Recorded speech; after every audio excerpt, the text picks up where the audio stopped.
Welcome to the Old Time Radio Westerns. I'm your host, Andrew Rhynes, and I'm excited to bring you another episode.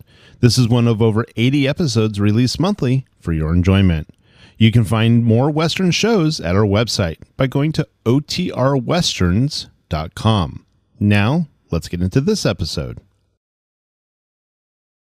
The Mutual Broadcasting System presents Sergeant Preston of the Yukon. It's Yukon King, swiftest and strongest lead dog of the Northwest, blazing the trail for Sergeant Preston of the Northwest Mounted Police in his relentless pursuit of lawbreakers. On King! On, you huskies! Gold discovered in the Yukon. A stampede to the Klondike in the wild race for riches. Back to the days of the gold rush. With Sergeant Preston and his wonder dog, Yukon King, as they meet the challenge of the Yukon.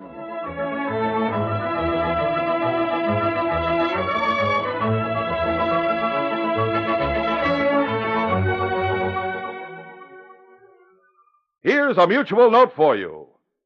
When you hear the sound of an eerie laugh, a pistol shot, or the hard pounding of horses' hooves echoing through the air, then you know that it's Sunday afternoon on Mutual, and time for programs that are everyone's favorites for listening entertainment. The shadow laughs, and evildoers everywhere tremble in fear of his invisible presence. True detective mysteries dramatize actual cases of criminal careers brought to an end by the untiring efforts of law enforcement agencies. Stories of outdoor excitement are brought to you on Bobby Benson, with the Cowboy Kid and his B-Bar-B riders galloping to adventure in the Big Bend country of Texas. And the clever sleuth Nick Carter proves his title of Master Detective is a deserved one as he unravels a tangled web of deception with polished skill. Remember, Mutual is first for listening on the first day of the week. Listen for the sounds of Sunday and enjoy the Shadow True Detective Mysteries and Nick Carter every Sunday over most of these stations.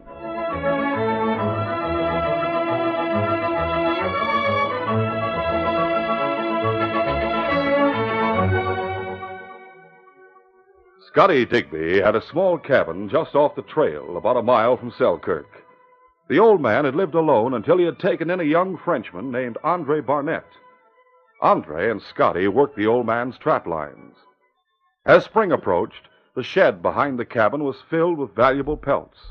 But instead of being pleased with their good fortune, the skins were a source of trouble. Each time Andre tried to discuss the division of the profits from their work, Scotty said, Listen, Andre, I took you in when you had no place to go. You've been living in my cabin and eating my food. I have done more than my share of the work. Oh, that's beside the point. This shack's mine, and so's the trap line. Always you say the same thing. You tell me you took me in, gave me a place to live, and an opportunity to earn a little money. That's what I did. All right. But what would you have done had I not been here this winter? Who would have taken care of you when you were sick? Well, I lived by myself a good many years. I can take care of myself. And work the trap line while you were lying in your bunk, too weak to move. I did the work while you were unable to get out. Huh.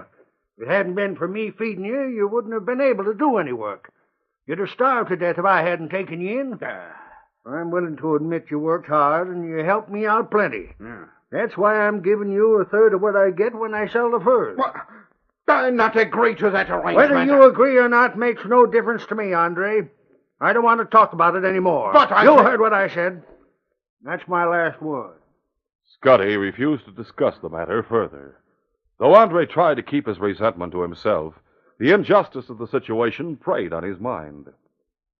Several weeks later, Sergeant Preston, accompanied by the great dog Yukon King, was riding toward Selkirk on a routine inspection trip. He drew rein at Scotty's cabin. Whoa, Blackie. Whoa, boy. Come along, King.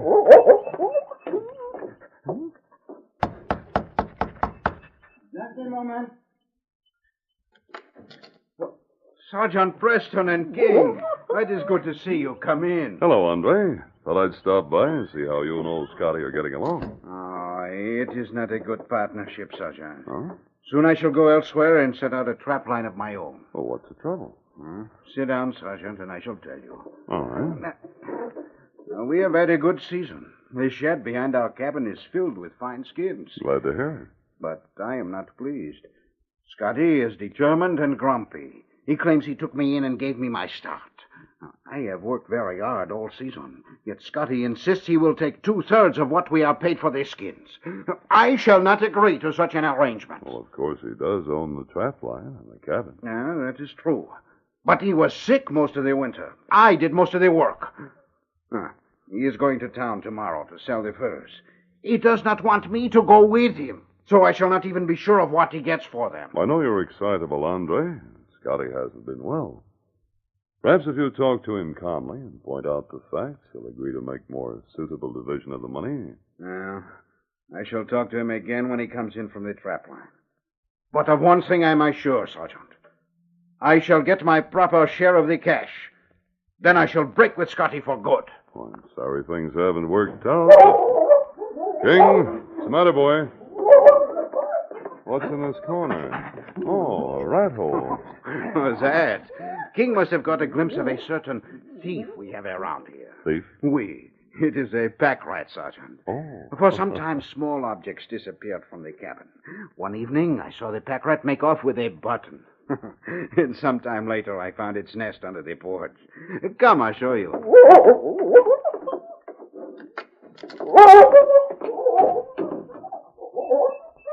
Keep away, King. Look there. Just behind that support. Oh, yes, I see it. A couple of things in the nest right now.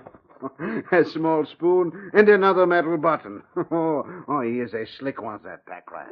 He must be under the cabin from the way King's acting. Well, here's your spoon and button, Andre. Merci. I'll go on to town now. I want to get to the constable's office before dark. All right, Sergeant. I hope you and Scotty got matters straightened out. Come on, King.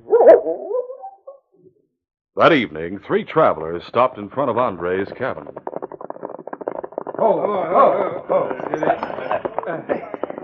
As the 3 men approached the front door, they heard loud talking coming from within. I have tried to talk to you calmly, sir, but you will not be reasonable.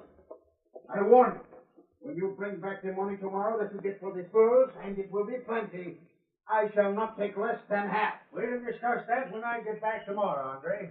There's no more to be said right now. We have come upon an argument. Yeah, but it seems to be over. Let's knock. See who that is. Good evening. What is it you want? We are heading for Selkirk and stop to ask how much further we have to go.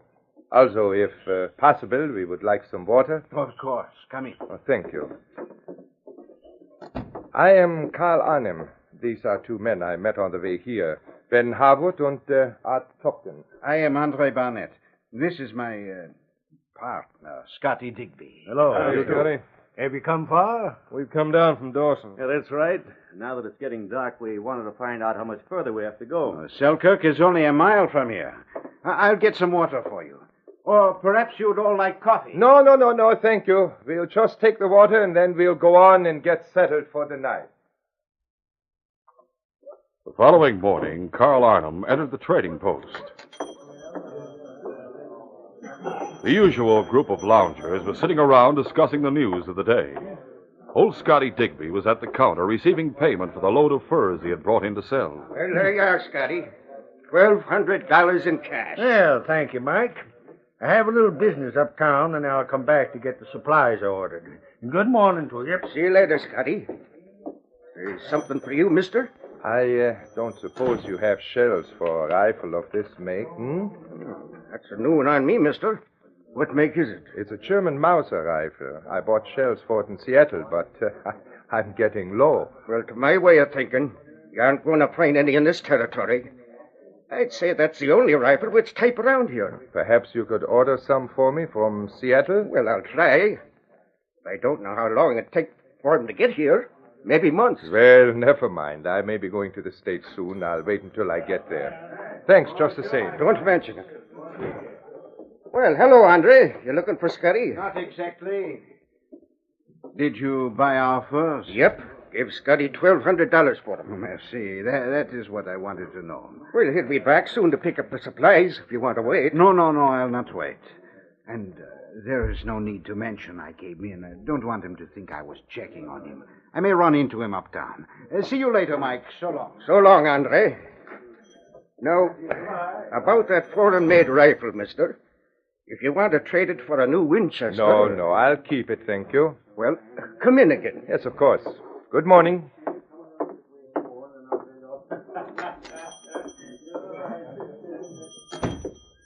When Andre had entered the store, Carl had stepped back so that the Frenchman hadn't noticed or recognized him. Carl left the store and stood watching as Andre reined to a stop up the street in front of the cafe. Uh-huh. He is the one who was arguing with a man called Scotty at the cabin last night. If I ride out to their cabin and wait, I can take the cash when they arrive there. Easy now. Get up, come on! Carl rode to the cabin, and leaving his horse behind the building so that anyone riding up trail wouldn't see it, he walked to the front door. Finding it unlocked, entered.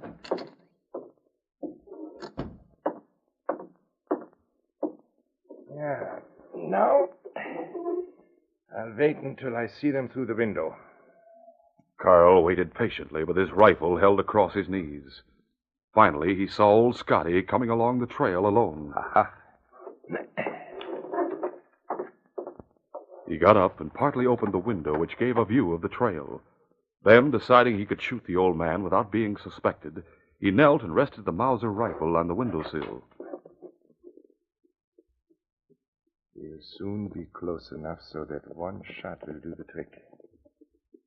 Yes, it's time right now. One shot did it. Now I'll pick up the empty shell and get the cash. The empty shell.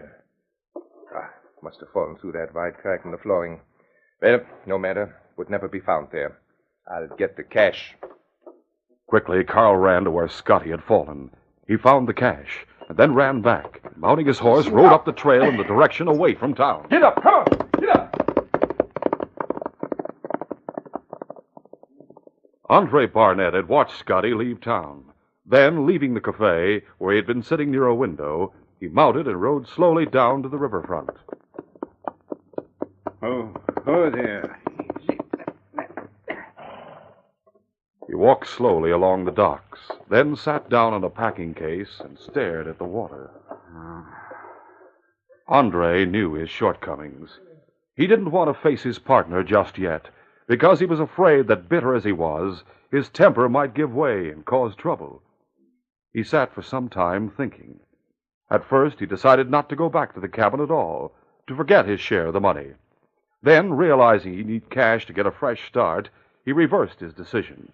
He'd go out, take what Scotty gave him, and leave for good. He walked back, mounted his horse, and rode back to the cafe to have coffee before going out to the cabin. As he passed the constable's office, Sergeant Preston hailed him. Andre Barnett. Oh there. Oh. Hello, Sergeant. I was about to go looking for you, Andre. Looking for me? Why? Because of Scotty? I don't understand. Are you sure you don't know that Scotty was shot and robbed on the trail near your cabin? Sacre bleu. I did not know. Who could have done such a thing? That's what I'm going to find out, Andre. You'll have to come inside for questioning.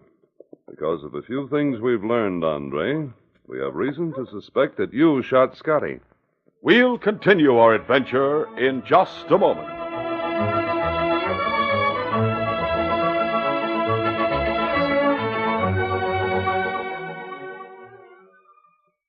This is National Girls Club Week, May 11th through May 17th. Some of you girls listening may already know how much fun you can have in a girls' club. There are more than 35,000 girls in 16 states and Canada who do belong. But a lot more of you could join the fun. The club dues are kept so low that any girl can afford it. And you'll get an all-year-round program of most anything you're interested in. Arts and crafts, homemaking skills and baby care, athletics and free play. You learn to play and to work together. And in the summer, members go to a girls' club camp for a vacation that not all of you could afford otherwise. If there's no girls' club in your community, try to get your folks and other people interested in organizing one. Tell them it's very important to see that the little girls in their community have a club where they can get wholesome companionship and friendly guidance in out-of-school hours. If you can get your entire community thinking about the good that comes of a girls' club, you'll have one in no time.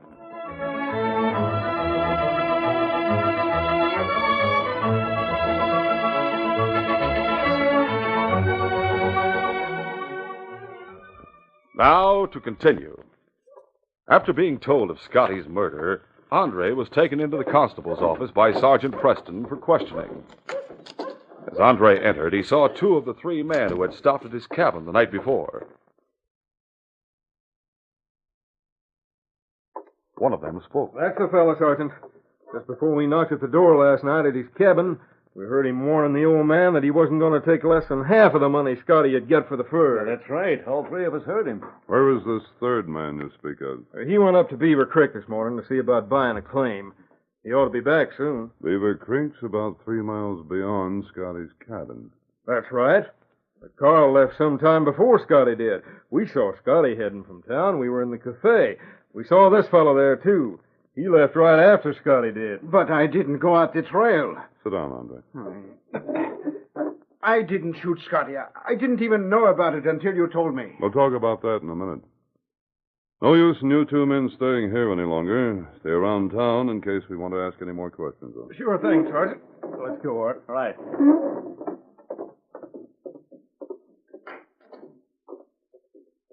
Now, let me give you the facts, Andre.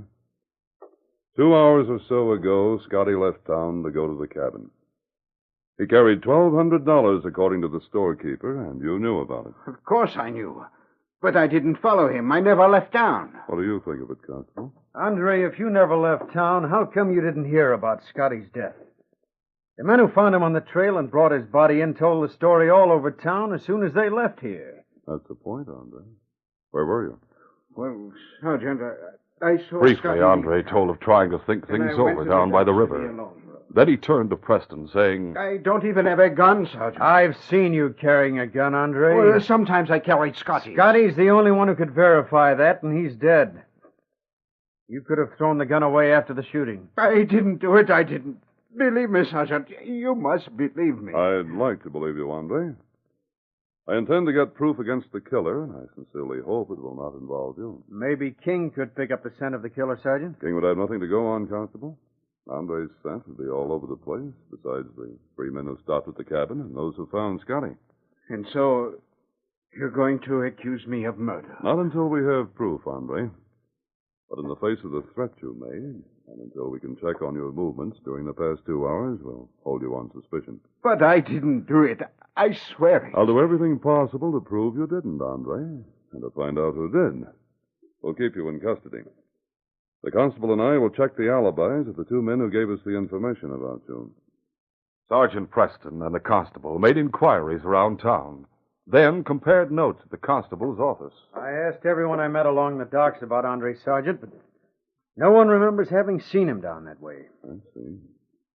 I checked the cafe, found that the 2 men who gave us the information about Andre's threat were there during those 2 hours, as they said. It looks bad for him, Sergeant. I can't accuse him of murder without proof, Constable. Oh, what do we do next? First, we'll go to the trading post and ask Mike a few more questions. And we'll go out to the scene of the crime and look around. Come along, King. A short time later, the 2 Mounties entered the trading post. Well, Sergeant, I hear you picked up Andre Barnett. Does he admit he killed Scotty? No. Tell me, Mike, how many were in here when you gave Scotty that money? Well, now, let me see. I'd say about 6 or 7. Oh? Could you tell me their names? Well, offhand I couldn't. But I can tell you that all of them stayed on here almost up to the time we heard about Scotty. I see. Well, in that case, their names don't matter. The only one who was here and left was a stranger with a German rifle. Called it a Mauser. Come in to try to get shells for him. Oh, that must have been the man named Carl the 2 other strangers mentioned. When did he leave? Right after Scotty went out. But, of course, Scotty stayed in town a while. I saw that stranger heading for the North Trail. That adds up, Sergeant. His friend said he was riding to Beaver Creek to see about buying a claim. He must have gone out that trail sometime before Scotty did. Yes, I know. He sure had a mighty fine rifle. Did you ever see one of those Mausers, Sergeant? Yes, but not in this territory, Mike. I told him it was probably the only one of its kind up here. And as soon as he runs out of what shells he has, he'll not be able to use it. He still had some shells then. That's what he said. But he also said he was getting low on them. We'll find out all we can about him when he comes back to town. But meanwhile, Constable, we'll go on out to Scotty's cabin. Let's go. Right. The sergeant and the constable, accompanied by King, rode out to the scene of the crime. Oh, Lucky. Oh, boy. Easy. Here's about where the body was found. Yes. Yeah, there are plenty of hoof marks and footprints around. The bullet was lodged in Scotty's chest. So he must have been shot from up trail as he rode toward the killer. Well, this is flat land around here. I'd say the killer would be someone he knew for him to get so close and not suspect anything. It occurred to me the killer could have hidden behind the cabin or inside it. Let's look around. Right. Come on, Bucky. Come on, get it, boy. Come on. Leading their horses, the two Mounties walked to the cabin.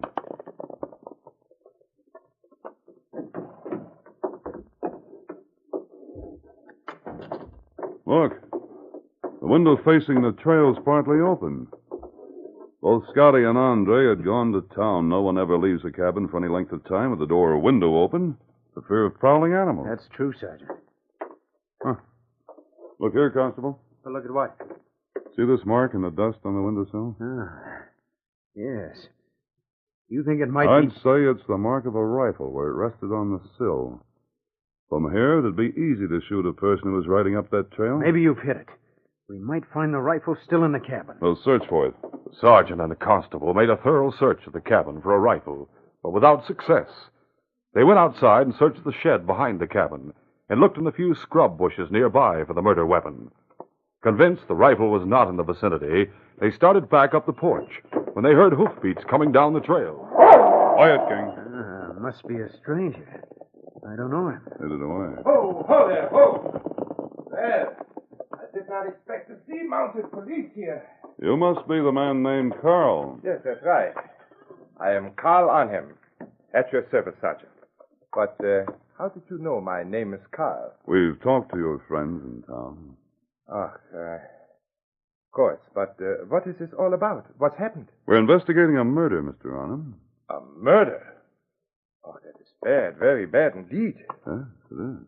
My friends and I stopped by here last night. The two men were arguing. We couldn't help hearing. We've heard about that. Well, I left town early today to go to Beaver Creek, so I missed the excitement. Who did you see in Beaver Creek? A man named Hank Aiken. He had a claim for sale. Oh, I know Hank Aiken, Sergeant. That'll be easy to check. Have you caught the murderer, Sergeant? Not yet. I don't think you have very far to look for him. What do you mean? The young Frenchman, of course, Sergeant. He must be the one who did the killing. Now, why do you say that? We heard him threaten the old man, Scotty, last night. It's only natural that since the old man has been murdered after that threat, that man Andre must have done it. Now, hold on. Sergeant, Just a minute, Constable. I'm sure you were about to say we questioned Andre and so far have no proof against him, weren't you? Yes, sure. You must have passed this cabin on your way this morning, Mr. Arnhem. I don't suppose you saw anyone lurking about. No, I rode right by without paying any attention. You didn't think of stopping again to see the two men you met last night? Oh, no, I was in a hurry, so I didn't think of stopping. I see. Well, what's King after under the porch? We'll go find out. Say, look, I just saw a rat go under the cabin. Yes, I saw it, too. It has a nest right down here by this support. That's a pack rat. We found several small objects in this nest yesterday when I stopped here. I found something. What is it, Sergeant? An empty rifle shell. Strange. A shell should fall under there and into a rat's nest. Yes, isn't it? By the way, that's an unusual rifle you have on your saddle, Mr. Arnhem. Foreign make, isn't it? Yes, a Mauser, made in Germany. Can I look at it? Of course. Oh, that's a fine rifle. I see there's a cartridge in it. It's an odd shell. In fact, it matches the empty shell I just found. No, that can't be it. It cannot be the same. No shell from my rifle could have been in that rat's nest. Perhaps you haven't heard of the habits of a pack rat. That particular rat often takes objects from inside a cabin and puts them in its nest. Just as it must have done with this empty shell which matches those you use in this Mauser rifle. It is not possible. It does, however. And you're the only one who uses this type of shell. You killed Scotty Digby. Now, wait, don't move. Put down that pistol on him. I was too quick for you, Mounties. I admit nothing, but I shall not let you accuse me of murder on the strength of finding an empty shell. You gave yourself away before we found that shell. What do you mean? If you had gone directly to Beaver Creek as you claim, you couldn't have heard of the murder. We didn't tell you who'd been murdered, yet you said Andre must be the one who did the killing, that it was only natural he must have done it since he threatened the old man. I noticed that slip, too, and almost mentioned it. That odd shell is just more evidence against you. That's probably the only gun of its kind in the Yukon. Huh? You have it all figured out, Well, who will figure things out when they find both of you dead? Oh, we'll take you in for Scotty's murder on him. No. I'm going to kill you both. King had come out from under the porch and saw Carl holding a gun on the two Mounties. King, true to his training, knew enough not to approach a man holding a gun from in front. The intelligent dog slowly circled around until he was behind the killer. Then Preston called... Halt! King! I'll fix that dog. As Carl turned, momentarily taking his attention from the Mounties... Hold it! Now! Preston swung the empty rifle he still held in his hands, catching Carl a glancing blow on the head and sending him sprawling. Oh! The dog! He has my arm! Bristol, get that gun. I have it. Down, King. Watch him, boy. Now get up, you. Sergeant, it's all a mistake. Yes, and you made the mistake. Keep him covered, Constable. I'll search him. Right. Here's Scotty's wallet. His initials are on it. This money is the reason you murdered him. This clears Andre. Yes. On him, we arrest you in the name of the Crown for the murder of Scotty Digby. That empty shell. It's all because of that. Perhaps it is. You might have talked your way out of the slip you made, but this odd shell clinched the case as far as I'm concerned. You weren't smart enough to pick it up. But it fell between the boards and the floor. I thought it would never be found. Our little friend, the pack rat, helped us out there by taking the shell to its nest. Constable, we'll take this killer to jail and free Andre Barnett. Then this case will be closed.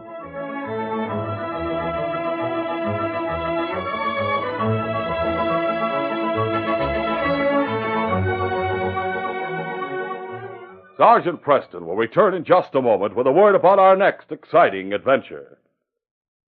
Here's a mutual note for you. Every weekday afternoon at 5 o'clock over Mutual, it's time for the Children's Hour, with programs for all lovers of daring adventure and thrilling exploits. On Mondays, there's Bobby Benson, the famous cowboy kid, who gallops to rangeland excitement with his B-Bar-B riders. Wednesday and Friday, the fearless newspaper publisher Britt Reed dons the secret disguise of the Green Hornet and roars into action to bring evildoers to justice. And every Monday, Wednesday, and Friday at 5:30, Wild Bill Hickok, the real-life marshal of the early West, outwits rustlers and renegades in stories of blazing action. Tuesdays and Thursdays bring Sergeant Preston of the Yukon at 5 o'clock with the stirring adventures of a Northwest Mountie as he faces incredible hardship and danger to get his man. And Sky King follows at 5:30. Tune to Mutual every weekday afternoon at 5 o'clock for programs that take you to a world of imagination all over most of these stations.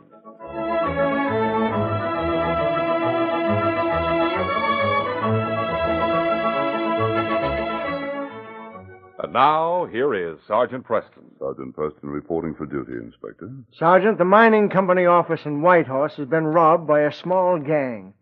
Payroll of $5,000 has been taken. Are there any clues, sir? None. They made their getaway in the rain, and it seems impossible to trail or find them. I want you to go there and search until you do find them. I'll do my best, sir. The trail of the crooks has been washed away, and even Yukon King can't pick it up. But an unusual story told by a boy camper gives Preston a clue that soon brings him face to face with the crooks and death. Be sure to hear this next exciting adventure. These radio dramas, a feature of Sergeant Preston of the Yukon Incorporated, are created by George W. Trendle, produced by Trendle Campbell Muir Incorporated, directed by Fred Flowerday, and edited by Fran Striker.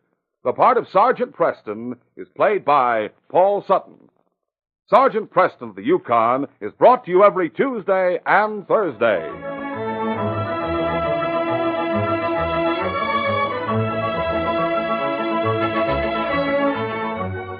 This is J. Michael wishing you goodbye and good luck until Thursday.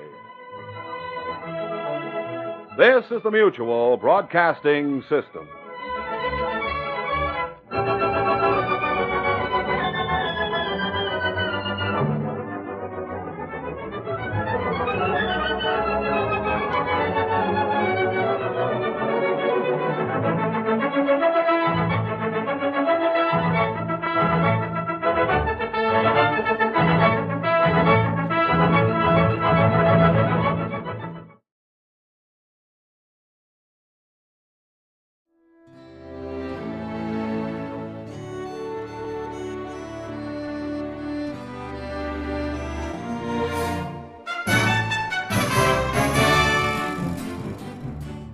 This has been a presentation of OTRWesterns.com, and we hope you enjoyed. Please take some time to like and rate this episode within your favorite podcast application. Follow us on Facebook by going to OTRWesterns.com/Facebook, and subscribe to our YouTube channel by going to OTRWesterns.com/YouTube. Become one of our ranch hands and unlock some exclusive content. We want to thank our most recent ranch hands, Steve and Ron W., who joined us recently. You too can join by going to OTRWesterns.com/donate. Send us an email, podcast@OTRWesterns.com, and you can call and leave us a voicemail, 707-986-8739. This episode is copyrighted under the attribution non-commercial share-alike copyright. For more information, go to OTRWesterns.com/copyright. Have a great day, and thanks for listening.